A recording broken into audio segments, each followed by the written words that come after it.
ਸਤਨਾਮ ਸ੍ਰੀ ਵਾਹਿਗੁਰੂ ਸਾਹਿਬ ਜੀ।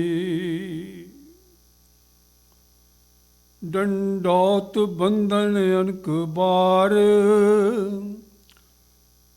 ਸਰਬ ਕਲਾ ਸਮਰੱਥ। ਡੋਲਣ ਤੇ ਰਾਖੋ ਪ੍ਰਭੂ, ਨਾਨਕ ਦੇ ਕਰ ਹੱਥ। ਗਿਆਨ ਅੰਜਨ ਗੁਰ ਦਿਆ, ਅਗਿਆਨ ਅੰਧੇਰ ਵਿਨਾਸ਼।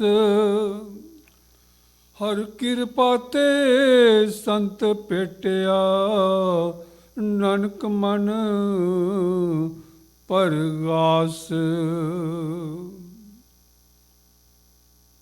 परम सत्कारयोग गुरु प्यारी साध संगत जीओ, आओ फतेह की सांझ करिए, गज के फतेह बुलाओ। वाहेगुरु जी का खालसा, वाहेगुरु जी की फतेह। साध संगत, 100 साल हो गया है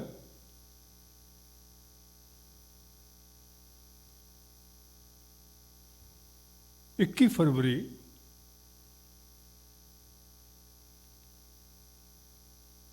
1921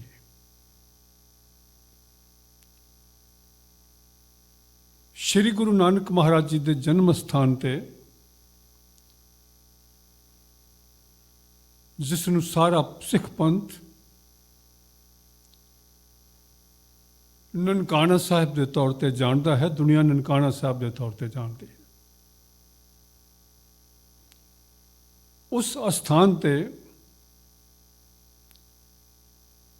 शहीदियां की एक नवी इबारत लिखी गई सी,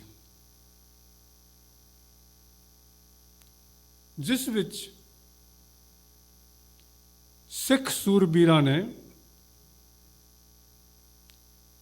बजुर्ग भी सन, नौजवान भी सन, बीबियां भी सन ते बच्चे भी सन,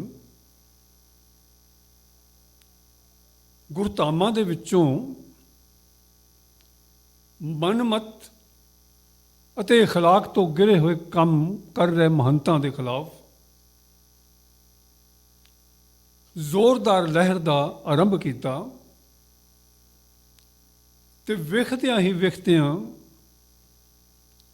सारा संसार हैरान रह गया कि सिख कौम किस तरह कुर्बानियां कर सकती है, किस तरह गुरु दे मिशन नूं बचाउण वास्ते अपना सब कुछ कुर्बान कर सकती है। साध संगत, अपने बजुर्गों दी प्राप्तियां, अपने शहीदों के विखाए हुए मार्ग ते चलना किसी भी चंगी कौम लई बड़ी वड्डी मान की गल हुंदी है। सो साका ननकाना साहिब, साका किसनूं कहंदे हन? साका उस चीज़ नूं कहंदे ने, उस घटना नूं कहंदे ने जिस विच कोई इहो जी गल होवे जो इतिहास के पन्नियां ते हमेशा लई अमर हो जाए, एक महान घटना के रूप के विच उन्होंने हमेशा याद रखा जाए। असीं जानते हाँ गुरु तेग बहादुर साहब की शहादत नूं भी ये मान मिलिया, तिलक जंजू राखा प्रभतां का, किन्नो बड़ो कलू मैं साका।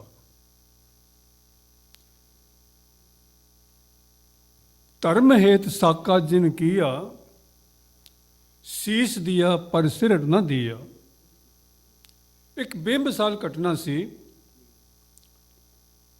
ਕਿ ਦੂਜਿਆਂ ਦੇ ਧਰਮ ਨੂੰ ਬਚਾਉਣ ਵਾਸਤੇ, ਧਰਮ ਦੀ ਆਜ਼ਾਦੀ ਦੇ ਅਸੂਲ ਨੂੰ ਬਹਾਲ ਕਰਨ ਵਾਸਤੇ ਔਰੰਗਜ਼ੇਬ ਵਰਗੇ ਮੁਗਲ ਬਾਦਸ਼ਾਹ ਨਾਲ ਟੱਕਰ ਲਈ ਤੇ ਸ਼ਾਂਤਮਈ ਰਹਿੰਦੇ ਹੋਏ ਆਪਣੀ ਕੁਰਬਾਨੀ ਦਿੱਤੀ।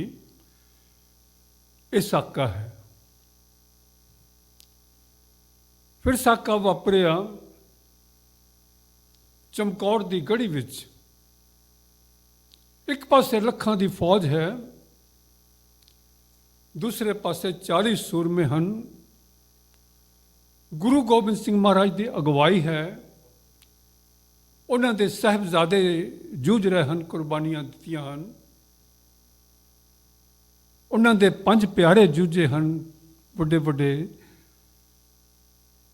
ਜੋ ਮਹਾਨ ਗੁਰਸਿੱਖ ਉਸ ਸਮੇਂ ਸਨ। ਸਾਰਿਆਂ ਨੇ ਕੁਰਬਾਨੀਆਂ ਦੀ ਝੜੀ ਲਗਾਈ ਹੈ। ਇੱਕ ਸਾਕਾ ਉਹ ਸੀ। ਅਸੀਂ ਹਰ ਸਾਲ ਉਹਨਾਂ ਨੂੰ ਯਾਦ ਕਰਦੇ। ਉਸ ਤੋਂ ਬਾਅਦ ਸਾਕਾ ਸਰਹੰਦ ਹੈ।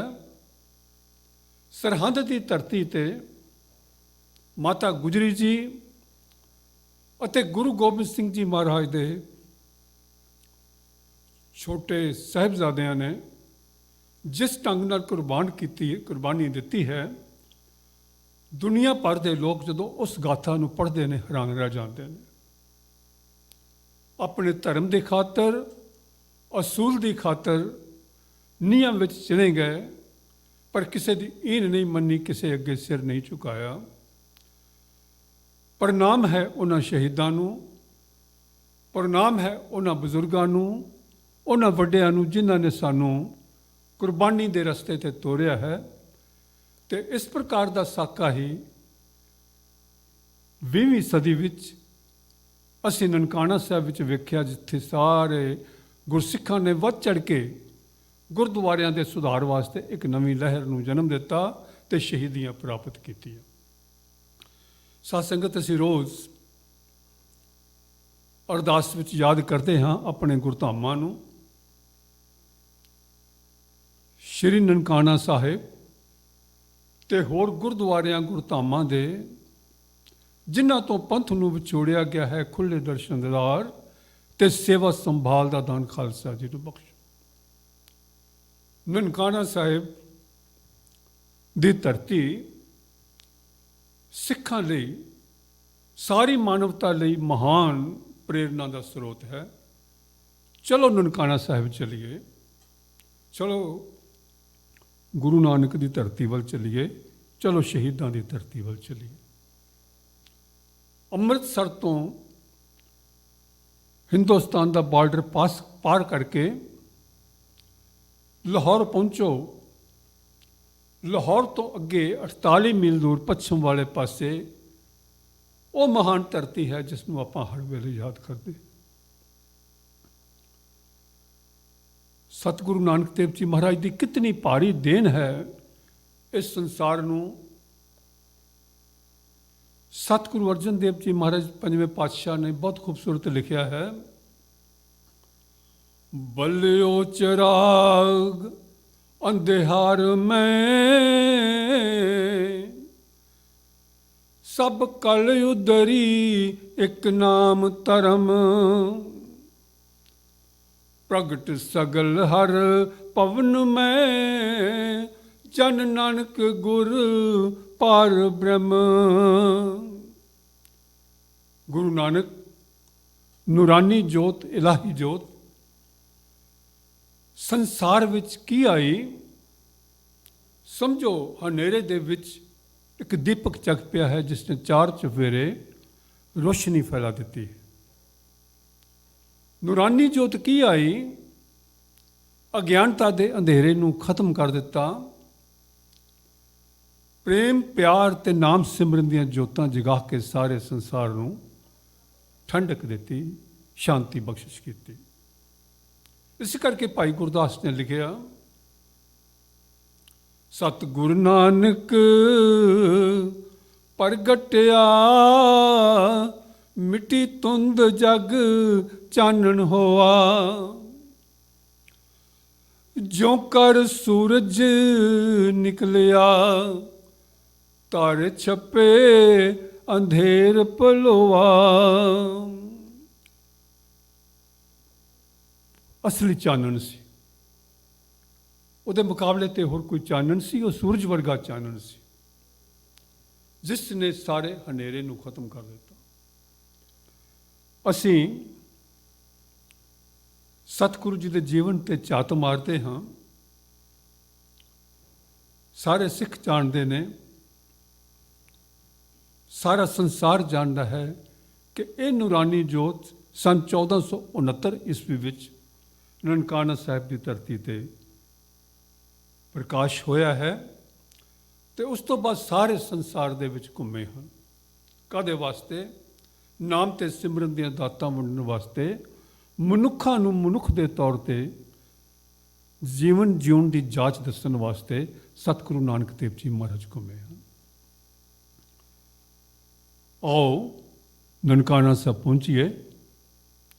ਜਨਮ ਸਥਾਨ ਸ੍ਰੀ ਗੁਰੂ ਨਾਨਕ ਦੇਵ ਜੀ ਮਹਾਰਾਜ, ਮੁੱਖ ਧਰਮ ਸਥਾਨ ਹੈ, ਜਿੱਥੇ ਸੰਸਾਰ ਭਰ ਤੋਂ ਹਰ ਸਾਲ ਅਸੀਂ ਯਾਤਰਾ ਕਰਨ ਲਈ ਜਾਂਦੇ ਹਾਂ। ਸਤਿਗੁਰੂ ਜੀ ਦੇ ਆਰੰਭਕ ਜੀਵਨ ਨਾਲ 14-15 ਸਾਲ ਦੀ ਉਮਰ ਤੱਕ ਉੱਥੇ ਰਹੇ ਨੇ। ਬਾਲ ਲੀਲਾ ਉੱਥੇ ਕੀਤੀ ਹੈ, ਜਿਨ੍ਹਾਂ ਦਾ ਵਰਣਨ ਜਨਮ ਸਾਖੀਆਂ ਵਿੱਚ ਆਉਂਦਾ ਹੈ। ਹੋਰ ਵੀ ਅਨੇਕਾਂ ਗੁਰਦੁਆਰੇ ਉੱਥੇ ਮੌਜੂਦ ਹਨ, ਜੋ ਉਸ ਯਾਦ ਨੂੰ ਸਾਡੇ ਤੱਕ ਪਹੁੰਚਾਉਂਦੇ ਹਨ। ਜਨਮ ਸਥਾਨ ਗੁਰਦੁਆਰੇ ਦੇ ਨਜ਼ਦੀਕ ਹੀ ਕਿਆਰਾ ਸਾਹਿਬ ਹੈ, ਇਸੇ ਤਰ੍ਹਾਂ ਤੰਬੂ ਸਾਹਿਬ ਹੈ, ਇਸੇ ਤਰ੍ਹਾਂ ਹੀ ਪੱਟੀ ਸਾਹਿਬ ਹੈ, ਬਾਲ ਲੀਲਾ ਹੈ ਜਿੱਥੇ ਖੇਡਦੇ ਸਨ, ਮਾਲਜੀ ਸਾਹਿਬ ਜਿੱਥੇ ਪਸ਼ੂਆਂ ਨੂੰ ਚਰਾਉਂਦੇ ਸਨ, ਕਿਉਂਕਿ ਖੇਤੀ ਕਰਦੇ ਸਨ, ਕਿਸਾਨ ਸਨ, ਮਿਹਨਤੀ ਸਨ, ਕਿਰਤ ਕਰਦੇ ਸਨ। ਤੇ ਇਸੇ ਤਰ੍ਹਾਂ ਹੀ ਸੱਚੇ ਸੌਦੇ ਦੀ ਉਹ ਥਾਂ ਜਿੱਥੇ ਭੁੱਖੇ ਸਾਧੂਆਂ ਨੂੰ ਭੋਜਨ ਛਕਾ ਕੇ ਆਪਣੇ ਪਿਤਾ ਨੂੰ ਇਹ ਦੱਸਿਆ ਕਿ ਪਿਤਾ ਜੀ, ਤੁਸੀਂ ਮੈਨੂੰ ਸੌਦਾ, ਚੰਗਾ ਸੌਦਾ ਕਰਨ ਵਾਸਤੇ ਕਿਹਾ ਸੀ, ਇਸ ਤੋਂ ਉੱਪਰ ਹੋਰ ਕੋਈ ਸੌਦਾ ਨਹੀਂ, ਮੈਂ ਸੱਚਾ ਸੌਦਾ ਕਰ ਆਇਆ, ਤੁਹਾਡੇ ਵੱਲੋਂ 20 ਰੁਪਏ ਦਿੱਤੇ ਸਾਧੂਆਂ ਨੂੰ ਛਕਾ ਆਇਆ। ਹੋਰ ਵੀ ਅਨੇਕਾਂ ਯਾਦਾਂ ਹਨ ਉਸ ਸਥਾਨ ਦੇ ਨਾਲ ਜੁੜੀਆਂ ਹੋਈਆਂ।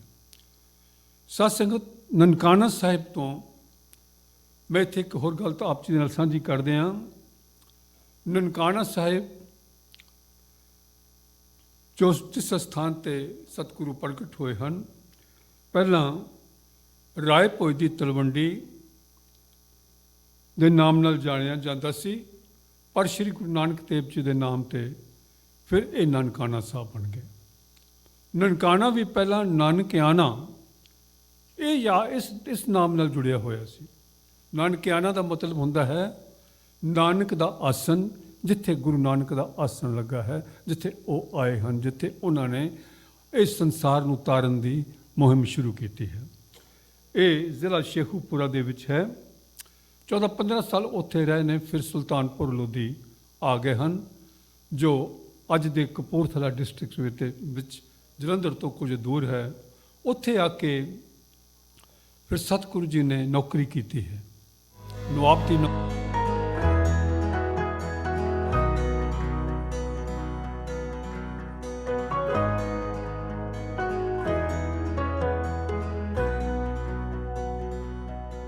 ਕੀਤੀ ਹੈ। 13-13 ਕਹਿ ਕੇ ਤੋਲਿਆ ਹੈ, ਔਰ ਸਾਰੇ ਸੰਸਾਰ ਨੂੰ ਇੱਕ ਮੈਸੇਜ ਦਿੱਤਾ ਹੈ ਕਿ ਭਾਈ ਤੁਹਾਡਾ ਕੁਛ ਨਹੀਂ, ਹਮੇਸ਼ਾ ਇਹ ਯਾਦ ਰੱਖੋ ਸਾਰਾ ਉਸ ਪਰਮਾਤਮਾ ਦਾ ਹੈ, ਉਹਦਾ ਦਿੱਤਾ ਹੋਇਆ ਹੈ। ਦੇਣ ਲੱਗਿਆਂ ਕਦੀ ਮਨ ਦੇ ਵਿੱਚ ਸੰਕੋਚ ਨਾ ਲਿਆਓ। ਸਤ ਸੰਗਤ, ਉਸੇ ਸਥਾਨ ਤੇ ਅਸੀਂ ਅੱਜ ਹੱਟ ਸਾਹਿਬ ਗੁਰਦੁਆਰਾ ਦੇਖਦੇ ਹਾਂ, ਬੇਰ ਸਾਹਿਬ ਗੁਰਦੁਆਰਾ ਦੇਖਦੇ ਹਾਂ, ਹੋਰ ਵੀ ਕਈ ਗੁਰਦੁਆਰੇ ਹਨ। ਅਤੇ ਉਸੇ ਥਾਂ ਹੀ ਜੋ ਇਤਿਹਾਸ ਦੱਸਦਾ ਹੈ ਸਤਿਗੁਰੂ ਜੀ ਨੂੰ ਅਕਾਲ ਪੁਰਖ ਦੇ ਨਾਲ ਜੁੜੇ, ਤੇ ਉੱਥੋਂ ਇੱਕ ਮੈਂਡੇਟ ਪ੍ਰਾਪਤ ਕੀਤਾ ਕਿ ਸੰਸਾਰ ਨੂੰ ਤਾਰਨ ਵਾਸਤੇ ਜਾਣਾ ਹੈ। ਇੱਥੇ ਹੀ ਸਤਿਗੁਰੂ ਜੀ ਦੀ ਸ਼ਾਦੀ ਹੋਈ ਹੈ, 2 ਬੱਚੇ ਵੀ, ਪੁੱਤਰ ਵੀ ਹੋਏ ਹਨ। ਤਾਂ ਉਸ ਮੈਂਡੇਟ ਦੇ ਵਿੱਚ ਸਤਿਗੁਰੂ ਜੀ ਸਾਰੇ ਸੰਸਾਰ ਦੀ ਯਾਤਰਾ ਲਈ ਇੱਥੋਂ ਹੀ ਤੁਰਿਆ। 45,000 ਮੀਲ ਦੀ ਯਾਤਰਾ ਕੀਤੀ ਹੈ। ਕਾਹਦੇ ਵਾਸਤੇ ਕੀਤੀ ਹੈ? ਬਿਨਾਂ ਕਿਸੇ ਧਾਰਮਿਕ ਵਿਤਕਰੇ ਦੇ, ਬਿਨਾਂ ਕਿਸੇ ਕਮਿਊਨਲ ਸੋਚ ਦੇ, ਸਾਰਿਆਂ ਨੂੰ ਸਾਂਝਾ ਸੰਦੇਸ਼ ਦੇਣ ਵਾਸਤੇ ਸਾਰੇ ਸੰਸਾਰ ਵਿੱਚ ਯਾਤਰਾ ਕੀਤੀ ਹੈ। ਤੇ ਜੀਵਨ ਦੇ ਅਖੀਰਲੇ ਸਮੇਂ ਦੇ ਵਿੱਚ ਕਰਤਾਰਪੁਰ ਆ ਕੇ ਟਿਕੇ ਹਨ। ਉਹ ਵੀ ਪਾਕਿਸਤਾਨ ਵਿੱਚ ਸਿਆਲਕੋਟ ਜ਼ਿਲ੍ਹੇ ਵਿੱਚ ਪੈਂਦਾ ਹੈ। ਉੱਥੇ ਵੀ ਸਤਿਗੁਰੂ ਜੀ ਨੇ ਅਨੇਕ ਪ੍ਰਕਾਰ ਦੀ ਜੋ ਬਾਣੀ ਹੈ ਉਹ ਰਚੀ ਹੈ ਅਤੇ ਬਹੁਤ ਸਾਰੀਆਂ ਬਾਣੀਆਂ ਜੋ ਉਹਨਾਂ ਨੇ ਪਹਿਲਾਂ ਲਿਖੀਆਂ ਸੀ ਉਹਨਾਂ ਨੂੰ ਤਰਤੀਬਬੱਧ ਉੱਥੇ ਬੈਠ ਕੇ ਕੀਤਾ। ਤੇ ਆਲੇ ਦੁਆਲੇ ਦੇ ਇਲਾਕੇ ਦੇ ਵਿੱਚ ਵੀ ਉਹਨਾਂ ਨੇ ਬਹੁਤ ਧਰਮ ਪ੍ਰਚਾਰ ਕੀਤਾ ਹੈ। ਤੇ ਉੱਥੇ ਹੀ ਅੰਤਮ ਸਮੇਂ ਉਹਨਾਂ ਨੇ ਗੁਰੂ ਅੰਗਦ ਦੇਵ ਜੀ ਨੂੰ ਗੁਰਗੱਦੀ ਬਖਸ਼ ਕੇ ਇਹ ਹੁਕਮ ਕੀਤਾ ਕਿ ਤੁਸੀਂ ਖਡੂਰ ਜਾਓ, ਉੱਥੇ ਜਾ ਕੇ ਸਿੱਖੀ ਦਾ ਬੂਟਾ ਉੱਥੇ ਲਗਾਓ। ਤੇ ਗੁਰੂ ਨਾਨਕ ਦੇਵ ਜੀ ਮਹਾਰਾਜ ਕਰਤਾਰਪੁਰ ਵਿੱਚ ਜੋਤੀ ਜੋਤ ਸਮਾਇਆ। ਜਿਤਨੀ ਸੰਸਾਰ ਦੀ ਯਾਤਰਾ ਕੀਤੀ ਹੈ, ਸਤਿਗੁਰੂ ਜੀ ਦੇ ਜਿੱਥੇ ਵੀ ਗਏ ਹਨ, ਇੱਕ ਬਹੁਤ ਹੀ ਖੂਬਸੂਰਤ ਵਿਚਾਰ ਸਤਿਗੁਰੂ ਜੀ ਨੇ ਜਪ ਜੀ ਵਿੱਚ ਦਿੱਤਾ ਸੀ ਸਾਨੂੰ। ਉਹ ਜੋ ਵਿਚਾਰ ਕੀ ਸੀ? ਰਾਤੀ ਰੁੱਤੀ ਥਿੱਤੀ ਵਾਰ, ਪਵਨ ਪਾਣੀ ਅਗਨੀ ਪੈਤਾਲ, ਤਿਸ ਵਿੱਚ ਧਰਤੀ ਥਾਪ ਰੱਖੀ ਧਰਮਸਾਲ। ਕਿ ਇਹ ਦੁਨੀਆ ਦੇ ਲੋਕੋ, ਇਹ ਧਰਤੀ ਜੋ ਹੈ ਇਹ ਧਰਮ ਕਮਾਉਣ ਦੀ ਜਗ੍ਹਾ ਹੈ। ਇਹ ਉਸ ਅਕਾਲ ਪੁਰਖ ਨੇ ਧਰਮ ਕਮਾਉਣ ਵਾਸਤੇ ਇਹ ਬਣਾਈ ਹੈ। ਤੁਹਾਨੂੰ ਇੱਥੇ ਆਉਣ ਦਾ ਮੌਕਾ ਮਿਲਿਆ ਹੈ। ਇਸ ਕਰਕੇ ਧਰਮ ਦੇ ਨਾਲ ਜੁੜੋ। Your life should be dedicated to righteousness and truthfulness। ਸੱਚ ਨਾਲ ਤੁਹਾਡੀ ਜ਼ਿੰਦਗੀ ਜੁੜ ਜਾਏ, ਤੁਸੀਂ ਧਰਮ ਵਾਲੇ ਬਣ ਜਾਓ। ਇਸੇ ਕਰਕੇ ਜਿੱਥੇ ਵੀ ਸਤਿਗੁਰੂ ਗਏ ਹਨ, ਉਹਨਾਂ ਦੇ ਬਚਨਾਂ ਦਾ ਬੜਾ ਅਸਰ ਹੋਇਆ ਹੈ ਤੇ ਹਰ ਥਾਂ ਦੇ ਉੱਤੇ ਉਹ ਸਥਾਨ ਕਾਇਮ ਹੋਏ ਨੇ ਜਿਨ੍ਹਾਂ ਨੂੰ ਫਿਰ ਧਰਮਸਾਲ ਦਾ ਨਾਮ ਦਿੱਤਾ ਗਿਆ। ਉਸ ਵੇਲੇ ਧਰਮਸਾਲ ਸ਼ਬਦ ਬਾਣੀ ਵਿੱਚ ਆਇਆ ਹੈ। ਔਰ ਭਾਈ ਗੁਰਦਾਸ ਵੀ ਲਿਖਦੇ ਹਨ, ਘਰ ਘਰ ਅੰਦਰ ਧਰਮਸਾਲ ਹੋਵੇ ਕੀਰਤਨ ਸਦਾ ਵਸੋਆ। ਹਰ ਥਾਂ ਤੇ ਕੀਰਤਨ ਦੀਆਂ ਚੜੀਆਂ ਲੱਗੀਆਂ, ਬਾਣੀ ਦੀਆਂ ਚੜੀਆਂ ਲੱਗੀਆਂ, ਨਾਮ ਦੀ ਦਾਤ ਸਾਰੇ ਸੰਸਾਰ ਨੂੰ ਬਖਸ਼ੀ। ਸਾਧ ਸੰਗਤ, ਸ਼੍ਰੀ ਗੁਰੂ ਅਰਜਨ ਦੇਵ ਜੀ ਮਹਾਰਾਜ ਨੇ ਬਹੁਤ ਖੂਬਸੂਰਤ ਲਿਖਿਆ ਹੈ। ਕਿਉਂਕਿ ਗੁਰੂ ਨਾਨਕ ਦੀ ਜਿਹੜੀ ਗੱਲ ਹੈ, ਧਰਮ ਦੀ ਗੱਲ ਹੈ, ਹਰ ਥਾਂ ਤੇ ਜਿੱਥੇ ਗਏ ਨੇ ਉਹ ਧਰਮਸਾਲ ਬਣੀ ਹੈ। ਉਸ ਵੇਲੇ ਗੁਰਦੁਆਰਾ ਸ਼ਬਦ ਅਸੀਂ ਨਹੀਂ ਸੀ ਵਰਤੇ। ਪੰਜਵੇਂ ਪਾਤਸ਼ਾਹ ਤੱਕ ਵੀ ਇਹ ਚੀਜ਼ ਧਰਮਸਾਲ ਚੱਲੀ ਹੈ। ਸਤਿਗੁਰੂ ਲਿਖਦੇ ਨੇ, ਮੈਂ ਬੱਧੀ ਸੱਚ ਧਰਮਸਾਲ ਹੈ, ਗੁਰਸਿੱਖਾਂ ਲਹਿੰਦਾ ਭਾਲ ਕੈ, ਪੈਰ ਧੋਣਾ ਪੱਖਾ ਫੇਰਦਾ, ਤਿਸ ਨਿਵ ਨਿਵ ਲੱਗਾ ਪਾਏ ਜਿਉ। What is the concept of dharamsal? ਕਿ ਗੁਰਸਿੱਖ ਇਕੱਠੇ ਹੋਣ, ਬੈਠਣ, ਪਰਮਾਤਮਾ ਨੂੰ ਯਾਦ ਕਰਨ, ਨਾਮ ਜਪਣ, ਸਿਮਰਨ ਕਰਨ, ਕਿਰਤ ਕਰਨ ਤੇ ਸੇਵਾ ਕਰਨ। ਪੈਰ ਧੋਣਾ ਪੱਖਾ ਫੇਰ, ਹਰ ਪ੍ਰਕਾਰ ਦੀ ਸੇਵਾ ਜੋ ਸੰਗਤ ਵਿੱਚ ਬੈਠ ਕੇ ਆਪਾਂ ਕਰਨੀ ਹੈ ਤੇ ਸੰਗਤ ਦੇ ਨਾਲ ਆਪਾਂ ਨੇ ਸਾਰਿਆਂ ਨੇ ਜੁੜਨਾ ਹੈ। ਸੁਣ ਗੱਲਾਂ ਗੁਰ ਪੈ ਆਇਆ, ਨਾਮਦਾਨ ਇਸਨਾਨ ਦ੍ਰਿੜਾਇਆ, ਸਭ ਮੁਕਤ ਹੋਆ ਸੰਸਾਰੜਾ, ਨਾਨਕ ਸੱਚੀ ਬੇੜੀ ਚਾੜ ਜਿਉ। ਪੰਜਵੇਂ ਪਾਤਸ਼ਾਹ ਕਹਿੰਦੇ ਨੇ ਕਿ ਨਾਨਕ ਨੇ ਨਾਮ ਤੇ ਸਿਮਰਨ, ਨਾਮਦਾਨ ਇਸ਼ਨਾਨ ਐਸੀਆਂ ਬਰਕਤਾਂ ਬਖਸ਼ੀਆਂ ਹਨ ਕਿ ਸਾਰੇ ਸੰਸਾਰ ਦੇ ਲੋਕਾਂ ਨੂੰ ਸੱਚ ਦੀ ਬੇੜੀ ਉੱਤੇ ਚਾੜਿਆ ਹੈ। ਤੋ ਸਾਧ ਸੰਗਤ, ਅਨੇਕਾਂ ਹੀ ਧਰਮ ਸਥਾਨ ਬਣੇ। ਮੈਂ ਜ਼ਿਕਰ ਕਰਦੇ ਹਾਂ, ਸੱਜਣ ਠੱਗ ਦੀ ਆਪਾਂ ਸਾਖੀ ਕਈ ਵਾਰ ਸੁਣੀ ਹੈ ਕਿ ਬੜੇ ਪਾਪ ਕਰਦਾ ਸੀ, ਬੜੇ ਕੁਕਰਮ ਕਰਦਾ ਸੀ। ਜਿਸ ਵੇਲੇ ਗੁਰੂ ਨਾਨਕ ਦੀ ਨਜ਼ਰ ਪਈ, ਪੈਰਾਂ ਤੇ ਡਿੱਗ ਪਿਆ, ਸਭ ਕੁਝ ਤਿਆਗ ਦਿੱਤਾ। ਤੋ ਜਨਮ ਸਾਖੀ ਦੇ ਵਿੱਚ ਇਹ ਜ਼ਿਕਰ ਆਇਆ ਹੈ। ਸਾਡੇ ਇਤਿਹਾਸ ਦੀ ਪਹਿਲੀ ਪੁਸਤਕ ਹੈ। ਕਈ ਗੱਲਾਂ ਕੰਟਰੋਵਰਸ਼ੀਅਲ ਵੀ ਲਿਖੀਆਂ ਜਾ ਸਕਦੀਆਂ ਨੇ ਕਿਉਂਕਿ ਇਤਿਹਾਸ ਦੇ ਵਿੱਚ ਬੜਾ ਕੁਝ ਹੁੰਦਾ, ਪਰ ਓਵਰਆਲ ਜਿਹੜੀ ਉਹ ਸਾਡੀ ਬੇਸਿਕ ਬੁੱਕ ਹੈ ਉਹਦੇ ਵਿੱਚ ਇਸ ਸਾਖੀ ਦਾ ਜ਼ਿਕਰ ਹੈ। ਉਹਦੇ ਵਿੱਚ ਕੀ ਲਿਖਦੇ ਹਨ ਕਿ ਜਿਹੜਾ ਸੱਜਣ ਠੱਗ ਹੈ, ਠੱਗ ਤੋਂ ਕਿਵੇਂ ਸੰਤ ਬਣਿਆ ਹੈ। 13 ਨੰਬਰ ਸਾਖੀ ਦੀ ਅਖੀਰਲੀ ਲਾਈਨ ਹੈ तब से सज्जन हुक्म मन्निया। गुरु नानक कहन लगे तू सब दे सिर वड़ दिंदा है, उन्हां दी जायदाद लुट लैंदा है, धन दौलत लुट लैंदा है, तू तो पाप करदा आया। छेती किते कोई पापी मनदा नहीं, सज्जन ने मन लिया। गुरु नानक की बाणी का ऐसा असर सी, क्योंकि गुरु नानक ने सूही राग विच वो शब्द गायन किया सी, उज्जल कहां चिलकना घोटम कालड़ी मत मस, धोतियां जूठ ना उतरे जे सो धोआं तिस। बड़ा औखा है ते चेंज करना बंदे नूं, पर जिस वेले वो शब्द सुनिया सज्जन ठग रो रो के उठ खलोता, कुरला उठिया ते कहंदे भी मैं वाकई पाप किए ने।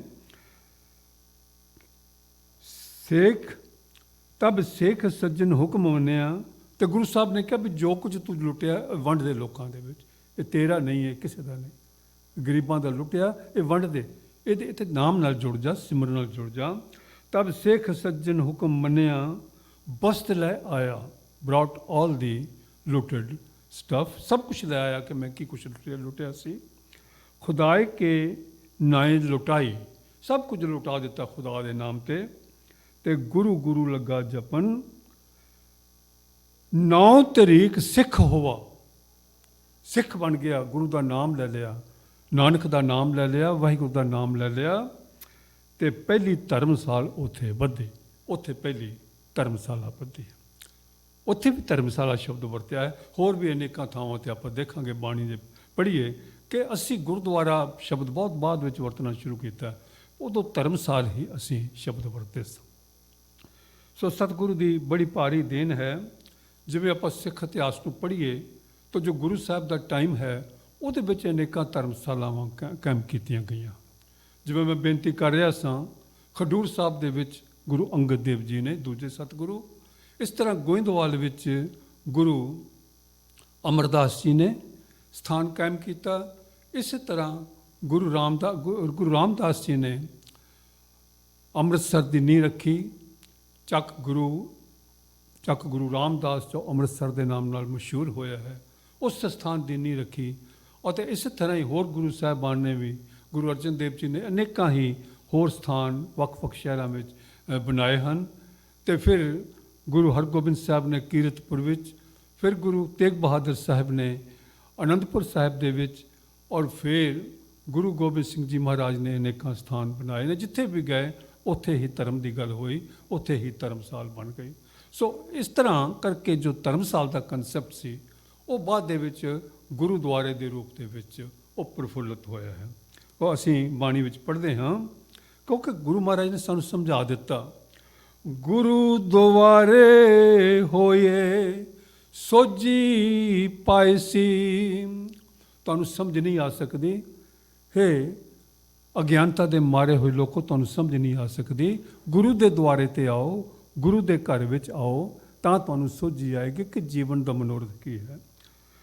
गुरुद्वारे आख सुनाए, गुरुद्वारे आओ सुनो, गुरु की कहते हैं उहदे नाल जुड़ो। गुरुद्वारे होए के साहिब संभालियो। चौथे पातशाह ने कहा, गुरुद्वारे हर कीर्तन सुनिए। पंजवें पातशाह, गुरुद्वारे नाम पाइए बिन सतगुर पल्ले ना पाए। ये गुरु नानक देव जी महाराज की पंक्ति है, उसनू सारिਆਂ ने फॉलो किया।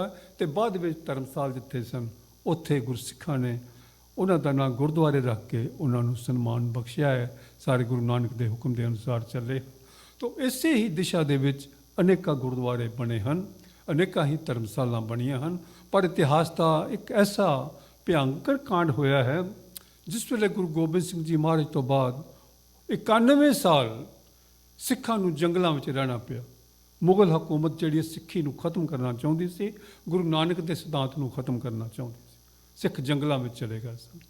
उस वेले जे धर्मशालावां जां जिन्ने भी गुरुद्वारे बने, उन्हां दे विच कुछ अजिहे लोकां नूं पहुँच मिल गई जो गुरु के मार्ग नूं छड्ड के उन्होंने अपने मार्ग शुरू कर लिया, मनमत शुरू कर ली।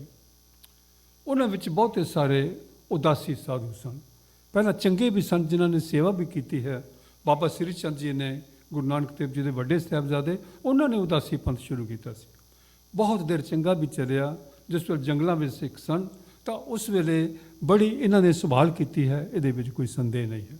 ਪਰ ਸਮੇਂ ਦੇ ਬੀਤਣ ਨਾਲ, ਹਕੂਮਤਾਂ ਦੇ ਅਸਰ ਦੇ ਨਾਲ, ਉਹਨਾਂ ਦੇ ਵਿੱਚੋਂ ਹੀ ਕੁਝ ਇੰਨੇ ਮਾੜੇ ਲੋਕ ਪੈਦਾ ਹੋ ਗਏ ਜਿਨ੍ਹਾਂ ਨੇ ਗੁਰਦੁਆਰਿਆਂ ਨੂੰ ਆਪਣੀਆਂ ਜਗੀਰਾਂ ਬਣਾ ਲਈਆਂ, ਗੁਰਦੁਆਰਿਆਂ ਨੂੰ ਪਰਸਨਲ ਪ੍ਰਾਪਰਟੀਜ਼ ਵਿੱਚ ਕਨਵਰਟ ਕਰ ਦਿੱਤਾ ਅਤੇ ਫਿਰ ਉਹ ਸਭ ਕੁਝ ਉੱਥੇ ਕਰਨ ਲੱਗ ਪਏ ਜੋ ਗੁਰੂ ਸਾਹਿਬ ਨੇ ਰੋਕਿਆ ਸੀ, ਜੋ ਗੁਰੂ ਸਾਹਿਬ ਨੇ ਜਿਨ੍ਹਾਂ ਮਾੜੀਆਂ ਚੀਜ਼ਾਂ ਤੋਂ ਵਿਵਰਜਿਤ ਕੀਤਾ ਸੀ।